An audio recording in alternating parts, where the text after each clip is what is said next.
আসসালামু আলাইকুম। আশা করি সবাই ভালো আছেন। আরও একটি নতুন ভিডিও নিয়ে হাজির হলাম। আজ আমি আপনার সাথে শেয়ার করব সিটি ব্যাংকের সিটি টাচ অ্যাপসে ইন্টারনেট ব্যাংকিং কীভাবে রেজিস্ট্রেশন করবেন। তো চলুন কথা না বাড়িয়ে মূল ভিডিওতে যাওয়া যাক। তো তার জন্য আপনি প্রথমে আপনার প্লে স্টোরে ঢুকবেন। এখানে আপনি সিটি টাচ লিখবেন।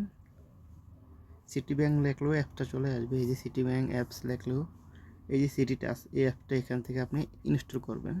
ইনস্টল করার পরে অ্যাপসটা আপনার গ্যালারিতে চলে আসবে। তো এই যে দেখেন সিটি টাচ অ্যাপসটা চলে আসছে। এখানে অ্যাপসে ক্লিক করবেন। করার পরে অ্যাপসটা ওপেন হইতে একটু সময় নেবে।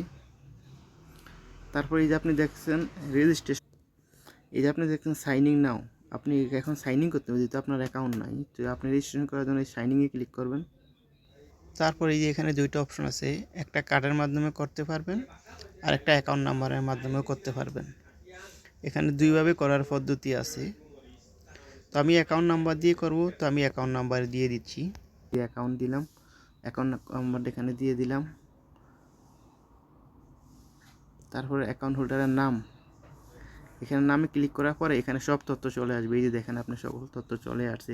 তো সকল তথ্য চলে আসার পরে এই যে অ্যাকাউন্ট হোল্ডারের নাম চলে আসছে। এখন এখানে আপনি ফোন নাম্বারটার কিছু অংশ দেখাবে, বাকিটা আপনাকে বসিয়ে দিতে হবে। ইমেলেরও সেম। তারপর আপনার ইউজার আইডি একটা আপনার পছন্দ মতো বসিয়ে দিবেন। তো আমি দিয়ে দিতেছি। তো এই যে দেখেন আমি আমার ফোন নাম্বারটা দিলাম, আমার ইমেল অ্যাড্রেসটা দিয়ে দিলাম, তারপরে আমি আমার ইউজার আইডি দিলাম। তারপরে সব কিছু দেওয়ার পরে এই যে আমি ওটিপি নিব, এখন ওটিপি চ্যানেল সিলেক্ট করলাম। তারপরে এই যে নেক্সটে ক্লিক করব। তারপর আপনার ফোন নাম্বারে একটা ওটিপি যাবে।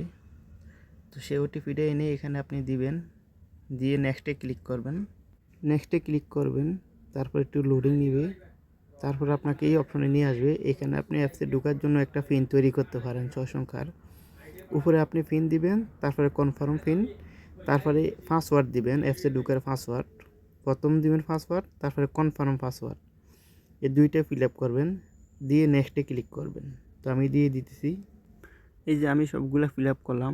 ফিল আপ করে এখন আমি এই যে নেক্সটে ক্লিক করলাম। এই যে নেক্সটে ক্লিক করার পর এই যে সাকসেসফুল, মানে আমার ইন্টারনেট ব্যাংকিং রেজিস্ট্রেশন হয়ে গেছে, এখন সাকসেসফুল। এখন আমি ওকে ক্লিক করব। ক্লিক করার পর আমাকে এখন লগ ইন করতে বলতেছি। তো আমি এখন উপরে ইউজার আইডি এবং পাসওয়ার্ড দিয়ে লগ ইন করবো। আমি একটা ইউজার আইডি তৈরি করলাম এবং পাসওয়ার্ড দিলাম। তো সেই ইউজার আইডি এবং পাসওয়ার্ড দিয়ে আপনি এখানে লগ ইন করতে হবে। তো আমি প্রথমে এখানে আপনার ইউজার আইডি আমি দিয়ে দিতেছি। ইউজার আইডি এবং নিচের ঘরে পাসওয়ার্ড দিবেন। পাসওয়ার্ড দেওয়ার পরে এই যে লগ ইন অপশনে ক্লিক করবেন। তারপর একটু লোডিং নেবে। তো এই যে আপনার অ্যাপসের হোম পেজে নিয়ে আসছে। তো আপনার যদি কার্ড না থাকে আপনি এখান থেকে কার্ড অ্যাপ্লাই করতে পারেন। সিটি ব্যাংকের এই একটা সমস্যা হয়েছে কি, আপনি এই অ্যাকাউন্ট দিয়ে যদি রেজিস্ট্রেশন করেন কিন্তু আপনি লেনদেন করতে পারবেন না।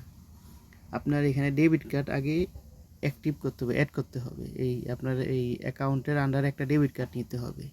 তো ডেবিট কার্ডটা আপনার অ্যাক্টিভ করার পরে আপনি এখান থেকে লেনদেন করতে পারবেন। এখন কিন্তু এই যে যদি আমি ফান্ড ট্রান্সফার অপশনে যাই, এই যে আমি ফান্ড ট্রান্সফার অপশনে গেলে এখানে কার্ড অ্যাক্টিভ করতে বলবে। এই যে আদার ব্যাংকের সেম অবস্থা, কিন্তু কার্ডের জন্য কার্ড অ্যাক্টিভ করতে হবে। তো আপনি কার্ড একটা কার্ডের অ্যাপ্লাই করতে পারবেন, এখান থেকেও অ্যাপ্লাই করতে পারবেন, আর চাইলে আপনি ওই হেল্পলাইনে কল করেও আপনি কার্ড অ্যাপ্লাই করতে পারবেন, তখনই আপনি লেনদেন করতে পারবেন। তো আজ এই পর্যন্তই, আবার নতুন কোনো ভিডিওতে দেখা হবে। ততদিন পর্যন্ত ভালো থাকুন, সুস্থ থাকুন। আল্লাহ হাফেজ।